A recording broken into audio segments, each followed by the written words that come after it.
오늘 이 자리에 함께 하신 우리 각 가정에서 예배 드리시는 우리 모든 성도님들 다시 한번 환영하고 축복합니다. 우리 전후 좌우 우리 가족들 분들 또 믿음의 성도들과 한번 인사 나누시죠. 예수 안에서 성장하고 자라갑시다. 한번 축복하면서 인사 나누시기 바랍니다.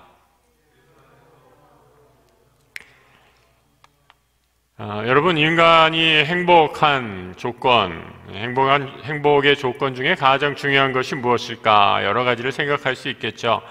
보통 사람들은 환경을 꼽습니다. 여러 가지 행복의 조건을 이루는 환경들이 있다라는 겁니다. 그런 면에서 보면 작년 한 해 2020년은 우리에게는 별로 행복한 조건을 만들어주지 못한 그런 한 해가 아니었나 싶습니다. 제가 작년을 이렇게 이런저런 어떤 해였나 돌아보다가 한 가지 기사를 발견했어요. 작년 2020년은 베토벤, 음악가 베토벤이 탄생한 지 250주년이 되는 해였습니다. 우리나라에서도 코로나 때문에 많은 음악회 또 기념 음악회가 열리지 못했지만 전 세계적으로도 또 베토벤을 기억하는 사람들이 여러 가지 행사를 거행했던 것을 보게 됩니다. 여러분, 아마 베토벤의 음악이 무엇인지는 잘 몰라도 그의 운명교향곡은 한두 번쯤은 다 들어보셨을 거라 생각이 들어요. 운명교향곡 5번, 그의 교향곡 5번 어떻게 시작하죠? 꽝꽝꽝꽝 이렇게 시작하는 그 운명교향곡 아시잖아요? 근데 사실 그 당시 베토벤이 그 곡을 작곡할 때는 형편이 너무 어려워서, 경제적 사정이 너무 어려워서 집 주인에게 월세도 내지 못할 그런 상황 가운데, 총력도 일어나고 그런 상황 가운데 이 운명교향곡을 작곡하고 있었다라는 거죠. 그래서 확인할 길은 없지만 집주인이 베토벤의 문 앞에서 꽝꽝꽝꽝 이 사람아 집값 좀 내 하고 문 두드리는 소리를 듣다가 거기에 영감을 받아서 베토벤 운명교향곡이 작곡이 됐다. 그런 일화도 전해 내려집니다. 베토벤이 가난과 또 청력을 잃어가는 어려운 환경 속에서도 위대한 음악을 남길 수 있었던 것, 음악에 대한 열정이었습니다. 연주하기 전에 베토벤은 늘 그의 단원들에게 이렇게 얘기했다고 합니다. 악보를 읽다가 틀리는 건 나는 얼마든지 용납해 줄 수 있다. 그런데 열정 없이 연주하는 것은 나는 도무지 참지 못하겠다라고 이렇게 말했다고 합니다. 여러분, 어려운 환경도 이겨냈던 것처럼 베토벤이 음악에 대한 열정을 가졌던 것처럼 우리 성도는 하나님에 대한 사랑, 예수에 대한 사랑, 또 교회에 대한 사랑, 얼마나 열정적으로 사랑하고 있는가 먼저 질문해 보고 싶습니다. 조그만 어려움이 생기고 조그만 힘들면 불평하는 우리의 모습을 보면서 올해 첫 번째 이 목회 비전 부흥회의 주제를 그리스도 안에서 더욱 자라가라라는 주제로 잡았습니다. 제가 정한 것이 아니라 저는 하나님이 우리 믿음의 공동체에게 이 주제, 이 말씀을 우리에게 주셨다고 믿습니다. 지금은 어느 때보다도 신앙에 있어서 성장이 필요하고 어느 때보다도 성숙한 그리스도인이 요구되는 시기이기 때문이죠.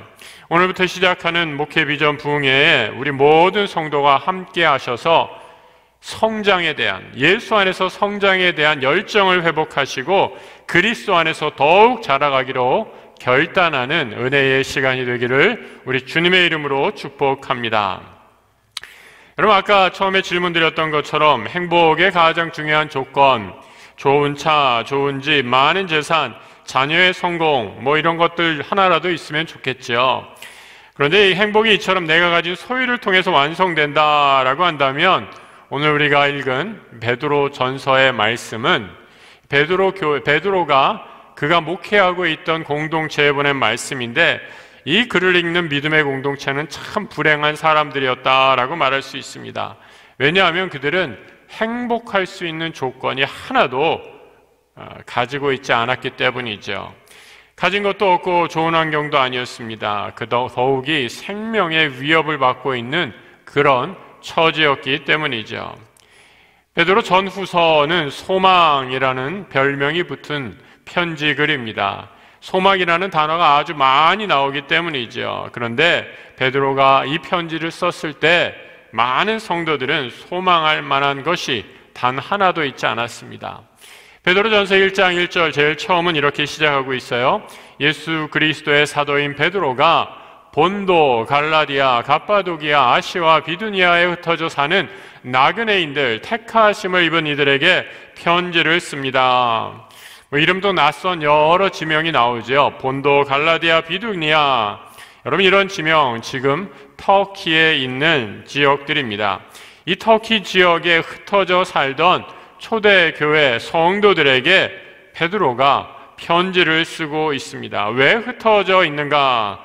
흩어질 수밖에 없었죠. 바로 네로 황제가 엄청난 핍박을 가했기 때문이죠. 예수님이 승천하시고 난 후에 로마 황제로 한 20년쯤 지난 후에 네로 황제가 등극을 하게 됩니다. 네로 황제가 어떤 치세를 펼쳤는가 자료를 찾아보면 아주 좋은 왕이었다, 아주 초기에는 아주 훌륭한 왕이었다라고 해요. 네로 황제의 업적 가운데 하나가 여러분 가장 우리가 쉽게 알 수 있는 것, 이 검투사 경기를 폐지한 황제였습니다. 여러분 검투사 알죠? 글라디에이터라는 영화에서 검투사들이 이 원형 경기장에서 싸우면 어떻게 되나요? 그냥 그야말로 둘 중에 하나 죽을 때까지 싸우는 아주 잔인한 그런 경기에 온 로마 시민이 다 열광했다라는 거죠. 그런데 네로 황제는 이 경기가 너무 잔인하다, 그건 사람으로서 할 스포츠가 아니다 라고 해서 이 글라디에이터 검투사 경기를 금지시켰습니다. 그리고 또 로마의 복지 정책을 아주 잘 펼쳤다라고 해요.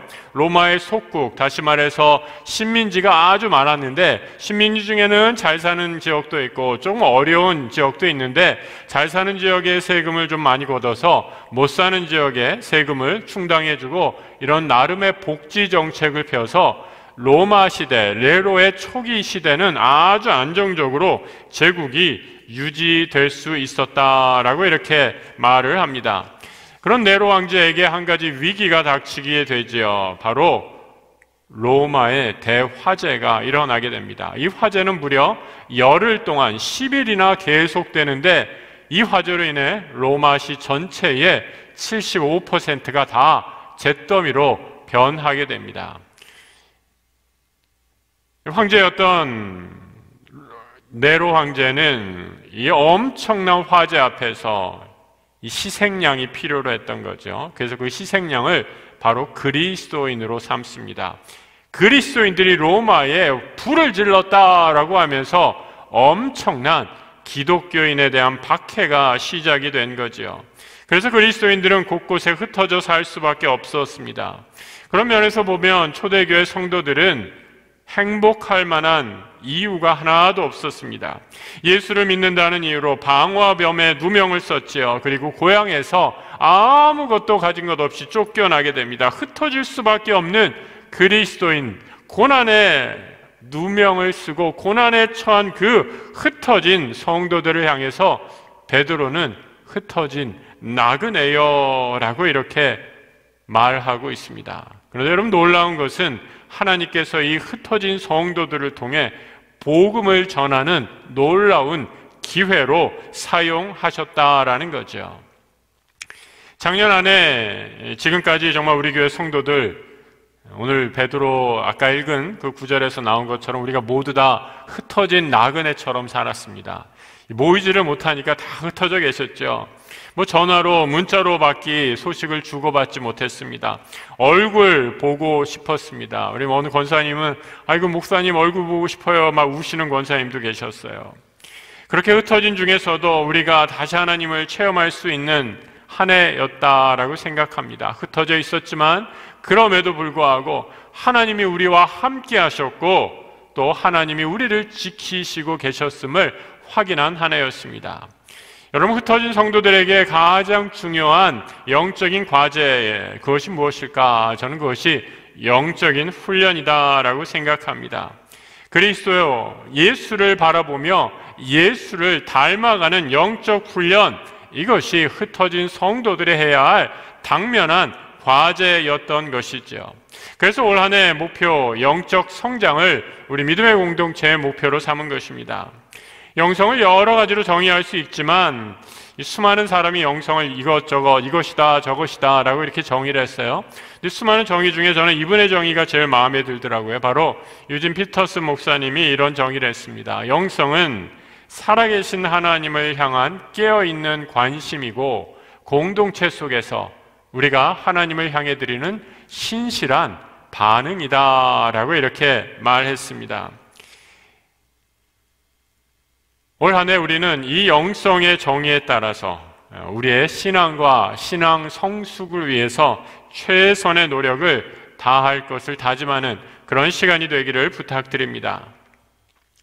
초대교회 교부 가운데 한 2세기 정도의 교부 가운데 오리겐이라는 교부가 있었습니다. 이 오리겐은 신앙 성장의 과정을 3단계가 있다라고 이렇게 말을 했어요. 첫 번째로 출애굽해서 홍해를 건너는 단계가 바로 첫 번째 신앙의 단계다라고 이렇게 얘기합니다. 그래서 이 단계에서 이루어지는 가장 중요한 것은 회개와 세례다라고 이렇게 얘기를 하죠. 하나님을 떠나 산 자신의 죄를 회개하고 이제 이스라엘 백성이 홍해를 건너는 것처럼 세례의 자리로 나아갈 때 나는 이제 내 삶의 주인이 내가 아니라 예수 그리스도임을 믿음으로 고백하게 된다라는 겁니다. 우리 오늘 함께 예배하시는 우리 모든 성도님들 홍해를 건너셨습니까? 다른 말로 세례를 받으셨습니까? 네, 세례 받으셨으면 여러분은 이제 홍해를 건너신 것입니다. 그런데 여러분, 우리의 신앙이 여기서 끝나는 것이 아니죠. 홍해를 건넌 후에 두 번째 이루어지는 신앙의 단계, 바로 광야의 시대입니다. 바로 영적 전투의 시대이죠. 우리 중에 대부분은 아마 광야 시대에 접어들어서 신앙생활 하시는 분들이다라고 생각합니다. 그런데 중요한 것은 이 광야 시대에서도 신앙이 도태되는 분들이 굉장히 많다라는 거죠. 이스라엘이 출애굽해서 광야에 들어가서 여러분 이 가나안 1세대, 가나안에 들어가지 못하고 이 광야 1세대죠. 광야 1세대가 다 하나님을 떠나 사막에서 죽어야만 했습니다. 성도의 삶은 환경에 지배되지 않는다라고 말씀드렸습니다. 좋은 일이 생기면 행복하고 나쁜 일이 닥치면 한없이 불행해져서는 안 될 것입니다. 성도의 삶은 하나님과의 관계 속에서 형성되는 삶이기 때문이죠. 내가 하나님의 택하심을 받은 백성으로 아무리 힘들고 어려운 고난 가운데 거한다 할지라도 하나님의 부르신 가운데 믿음의 길을 걸어가는 것입니다. 베드로가 성도들에게 고난 가운데서도 믿음의 길을 걸어가라 라고 강력하게 권고하는 이유도 성도들이 고난의 삶 가운데서 믿음의 길을 걸어가는 것 자체가 바로 전도요, 복음 증거가 되기 때문입니다. 여러분을 불러주신 거룩하신 분을 따라 모든 행실을 거룩하게 하십시오. 선을 행함으로 어리석은 자들의 무지한 입을 막는 것이 하나님의 뜻입니다 라고 말씀합니다. 다른 표현으로 하나님의 택한 제사장답게, 왕같은 제사장답게 살아가라 라는 겁니다. 말뿐이 아니라 행동으로 우리 그리스도인의 삶이 세상의 사람들보다 더 탁월함을 삶으로 증거하라라는 거죠. 여러분 한번 생각해 보세요. 세상의 기준이 내가 무슨 일을 하고 또 내가 무슨 일을 겪었느냐에 따라 좌지우지되는 삶이 있다라고 생각해 보십시오. 이런 삶과 또 정반대로 세상의 일과는 상관없이 하나님의 부르심과 그 부르심의 거룩한 사명 안에서 그 목표를 향해 살아가는 사람, 이 두 종류의 삶 가운데 여러분은 어떤 종류의 삶을 택하시겠습니까? 베드로는 성도의 삶은 바로 그 소망의 삶을 세상에 증거하는 책임 있는 존재들이다라고 말하고 있는 것이지요. 홍해를 건너서 다시 말해 세례를 받고 광야의 시험을 지나면 이제 마지막 단계에 접어들게 됩니다. 마지막 단계는 무엇이냐? 바로 찬양의 단계다라고 이렇게 얘기하죠. 오리겐이 마지막 신앙의 단계를 가나안이다라고 얘기하지 않고 찬양의 단계다라고 말한 것이 참 흥미로웠습니다. 성경을 보면 이스라엘이 가나안에 들어가죠. 하나님이 약속하신 젖과 꿀이 흐르는 땅입니다. 그런데 여러분, 젖과 꿀이 흐르는 땅에서 이스라엘이 어떻게 됐나요? 정착하고 나라도 세우고 왕국을 건설했지만 여전히 이스라엘은 가나안에서도 하나님을 떠나 배교하고 하나님을 멀리했던 어둠의 역사가 있었습니다. 가나안에 들어갔다고 모든 문제가 다 해결된 것이 아니었다라는 말이죠. 하나 분명한 것이 있습니다. 때로 실패하고, 때로 영적으로 넘어지고, 때로 하나님으로부터 멀어졌다 할지라도 다시 말씀을 붙잡고 돌아오고 회복하여 은혜를 회복할 때, 바로 그때 이스라엘이 했던 것, 하나님을 찬양하라, 할렐루야, 하나님은 찬양받기에 합당하십니다 라는 믿음의 노래를 불렀던 것이죠. 그래서 마지막 영적인 세 번째 단계의 종착점이 바로 찬양이다 라고 말하고 있는 것입니다. 베드로도 똑같이 찬양을 우리에게 이렇게 가르쳐주고 있죠. 우리 주 예수 그리스도의 아버지 하나님을 찬송하리로다. 그의 많으신 궁일대로 예수 그리스도를 죽은 자 가운데서 부활하게 하심으로 말미암아 우리를 거듭나게 하사 산 소망이 있게 하시고 썩지 않고 더럽지 않고 쇠하지 아니하는 유업을 있게 하시나니 곧 너희를 위하여 하늘에 간직하신 것이라 말씀합니다. 베드로는 성도의 소망, 살아있는 living hope라고 말합니다. 그리고 이 산 소망의 근거, 바로 예수 그리스도에게 있다라고 말씀하죠. 그럼 요즘에 얼마나 불안하고 얼마나 조마조마합니까? 아무리 불안하고 확진자 소문이 늘 들려오는 소망 없는 코로나 시대를 살아간다 해도 우리가 흔들리지 않고 찬양할 수 있는 이유는 무엇인가? 바로 예수 그리스도로 말미암은 산 소망 때문이죠. 기독교 역사에서 수많은 믿음의 선배들, 또 예수 안에 산 소망을 굳게 붙잡고 살아가는 가장 좋은 방법, 어떤 것인지 아십니까? 그 비법을 알려드릴까요? 여러분에게만 알려드리겠습니다. 여러분이 이미 다 잘 아는 내용입니다. 이미 잘 하고 있는 것입니다. 바로 하나님 말씀을 읽고 기도하며 묵상하는 것이죠. 코로나 시대에 제가 인터넷 신문을 보니까 TV 시청, 영화 시청, 드라마 시청이 집콕을 하면서 확 늘어났다라는 기사를 보았습니다. 코로나 시대 때 드라마만 보지 마시고 성도님들 말씀을 읽으시기 바랍니다. 지금 이 시간에도 가족 중에 우리 목회 비전 부흥에 참석하지 않고 드라마 보러 들어간 가족 있으면 어떻게 해야 되나요? 끌고 나오셔야 되나요? 함께 예배에 참여하시기 바랍니다. 성경을 읽으시기 바랍니다. 성경은 어렵다, 성경은 재미없다, 성경은 지루하다라고만 이렇게 생각하지 마시고 나에게 주시는 생명의 말씀으로 이해하기 쉬운 책부터 시작하시기 바랍니다. 베드로는 오늘 본문에서 이렇게 말씀하죠. 오직 우리 주 곧 구주 예수 그리스도의 은혜와 그를 아는 지식에서 자라가라. 영광이 이제와 영원한 날까지 그에게 있을지어다. 성도는 예수 안에서 끊임없이 자라가는 사람입니다. 직분과 상관이 없습니다. 내가 집사, 권사, 장로, 심지어 목사가 되었다라고 해도 성도는 천국에 가는 그날까지 끊임없이 자라가야 하는 하나님 나라에 향해 가는 백성이기 때문이죠. 말씀을 곱씹어 묵상하고 읽다 보면 나도 모르게 성장하고 비로소 그 말씀이 이해되는 때가 있습니다. 그래서 잘 모르더라도 계속해서 열심히 공부해야 됩니다. 이때 공부할 때 억지로 무리해서 성경을 풀지 말라라고 하죠. 모르는 것이 있으면 일단 넘어가라 라는 거죠. 억지로 풀다가 이상한 교리, 이단에 빠져서 잘못되는 경우가 있기 때문입니다. 3장 16절이죠. 또 그 모든 편지에도 이런 일에 관하여 말하였으되 그 중에 알기 어려운 것이 더러 있으니 무식한 자들과 굳세지 못한 자들이 다른 성경과 같이 그것도 억지로 풀다가 스스로 멸망에 이뤘다라고 이렇게 얘기합니다. 여기서 그 모든 편지라는 것, 사도 바울이 쓴 편지를 말해요. 여러분, 사도 바울이 이 글을 쓸 때 여러분 그런 사람들 있잖아요. 글을 쓰면 좀 어렵게 쓰는 사람, 무슨 말인지 잘 모르게 어려운 단어들 막 써서 쓰는 사람. 이 사도 바울의 편지가 좀 그랬어요.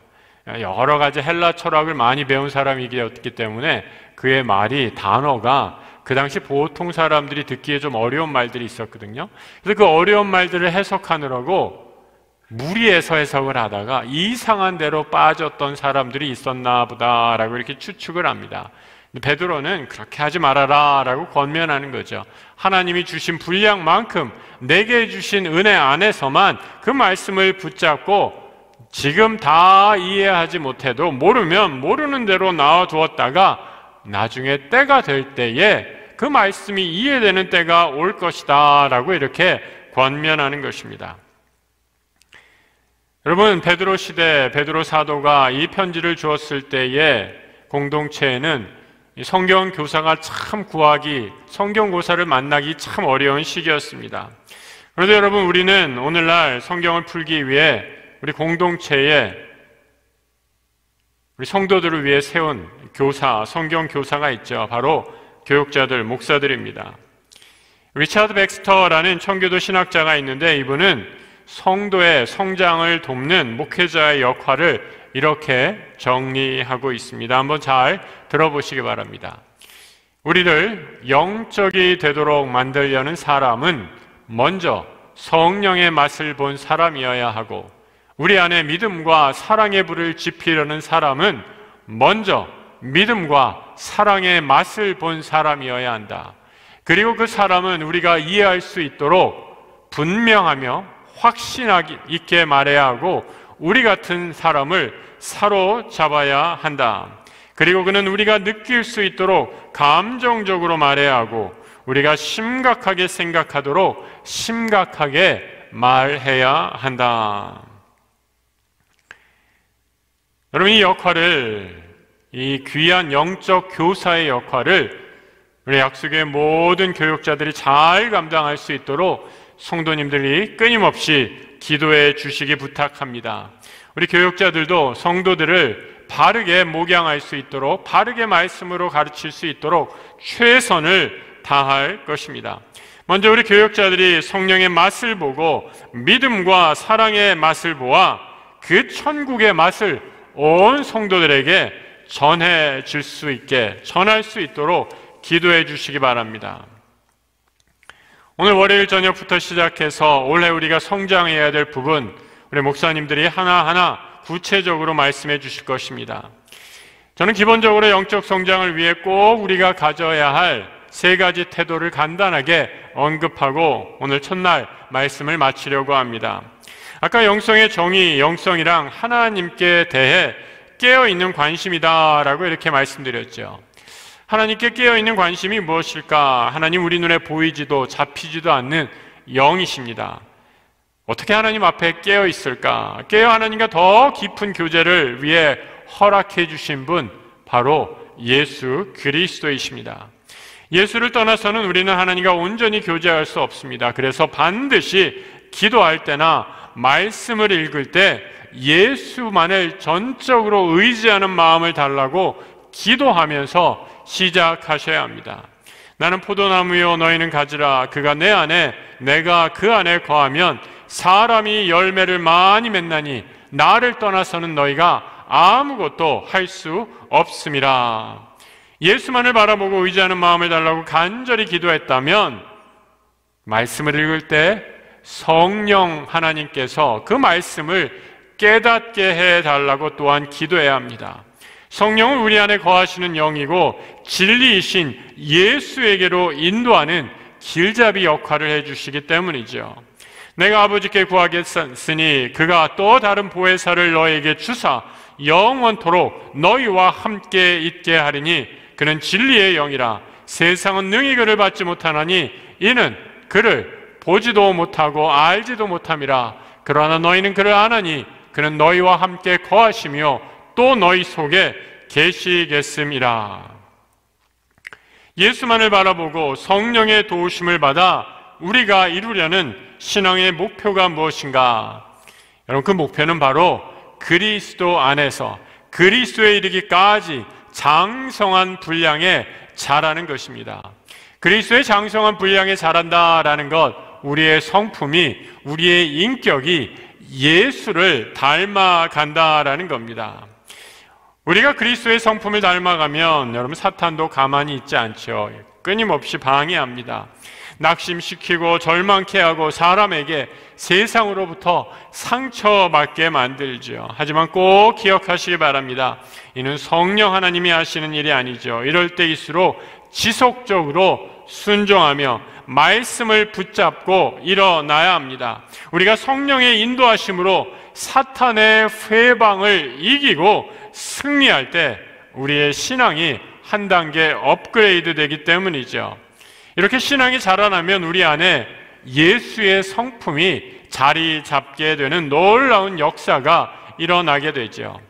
바울은 갈라디아서에서 예수의 성품의 열매, 이렇게 얘기해 주고 있습니다. 오직 성령의 열매는 사랑과 희락과 화평과 오래 참음과 자비와 양선과 충성과 온유와 절제니 이 같은 법을 금지할 법이 없느니라. 성령과 하나 되어서 연합하게 될 때 세상의 헛된 자랑을 혐오하게 됩니다. 그리고 온유와 인내로 계속해서 육체와의 싸움, 사탄의 싸움과 이길 힘이 길러지게 되죠.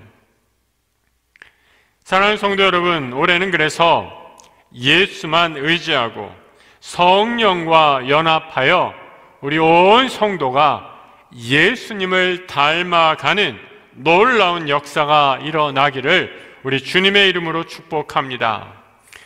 여러분, 이 신앙의 목표는 코로나 때문에 우리가 모이건 모이지 못하는 건 아무런 상관없이 우리가 추구해야 할 신앙의 가장 귀한 목표입니다. 올 한 해 우리 모든 믿음의 공동체가 예수 안에서 자라가 하나님 말씀 붙잡고 이 믿음의 경주를 더 굳건히 향해 한 목표로 나아가는 우리 모든 성도들 되시길 우리 주님의 이름으로 축복합니다. 함께 기도하겠습니다. 우리 기도할 때에 오늘 말씀 주신 말씀 생각하면서 함께 기도하고 나아가도록 하겠습니다. 올 한 해 하나님께서 우리에게 주신 말씀, 예수 안에서 자라가라라는 겁니다. 여러분, 지금 이 시간 우리의 마음을 다시 한번 결심하고 내가 믿음 안에서 자라가야 할 것 한 가지씩만 꼭 정해 보시기 바랍니다. 성경을 읽겠다, 기도를 정해진 시간에 하겠다, 주변에 믿지 않는 영혼을 구원하겠다, 전도하겠다, 10가지, 20가지 이렇게 정하지 마시고요. 꼭 한 가지 정해서 오늘 이 시간 성령 하나님과 약속하십시오. 그리고 그것을 실천하기로 결단하는 이 시간 되기를 바랍니다. 함께 기도하겠습니다. 하나님 아버지, 우리의 눈을 예수 그리스도에게 고정하며 하나님 말씀 붙잡고 성령의 인도함을 따라 예수 안에서 오직 자라가기를 힘쓰는 한 해 되게 하여 주옵소서. 우리 주 예수 그리스도의 이름으로 기도드립니다. 아멘.